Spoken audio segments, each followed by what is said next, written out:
இன்றே டவுன்லோட் செய்து உங்கள் ஃபேவரட் ஷோக்களை என்ஜாய் பண்ணுங்க.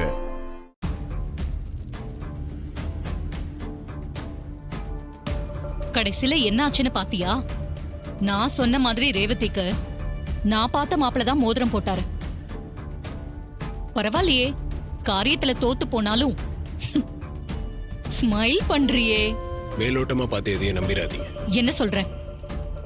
இது பாரு, சொல்ல வந்தத நேரடியா சொல்லு. ரேவதி கையில அவன் மோதிரம் போட்டதை நீங்க பாத்தீங்களா? இல்ல. மோதிரம் மாத்து போகும்போது பவர் கட் ஆச்சு. அது ஏன் யோசிச்சீங்களா? இல்ல இல்ல, நீ என்ன குழப்பி டென்ஷன் பண்ண பாக்குற. நான் பார்த்த மாப்பிள்ள மோதிரம் போட்டத இல்லன்னு சொல்றதுக்கு நீ பிளான் பண்ற.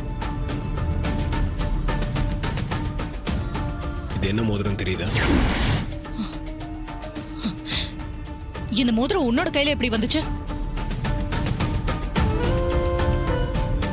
ஓ, நான் பார்த்த மாப்பிளைக்கு மோதிரம் வாங்கின கடையிலேயே நீயும் அதே மாதிரி ஒரு மோதிரத்தை வாங்கி போட்டுக்கிட்டா நான் நம்பிடுவேனா?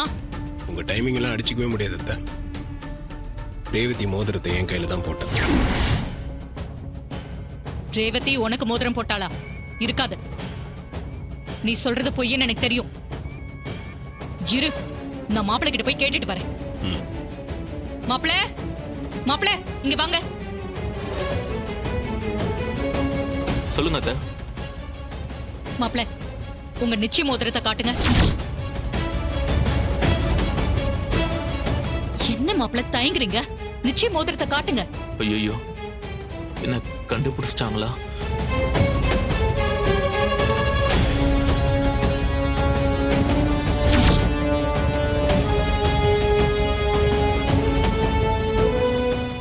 ரேவதி போட்ட நிச்சய மோதிரம் எங்க? கரண்ட் போனப்போ என்னை யாரோ இழுத்து பிடிச்சு வாயை பொத்திட்டாங்க. என்னோட கையை புடிச்சுக்கிட்டாங்க. எல்லாம் கொஞ்ச நேரம் தான். அதுக்குள்ள ரேவதி கையில எப்படியோ மோதிரத்தை போட்டாங்க. ரேவதியும் என் கையில மோதிரம் போடவே இல்லை.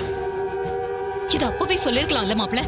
இல்ல அத்தை, எல்லாரும் முன்னாடியும் நான் ரேவதி மோதிரம் மாத்தலன்னு தெரிஞ்சா ரொம்ப அசிங்கமாயிடும். எனக்கு மட்டும் இல்ல, ரேவதிக்கும்.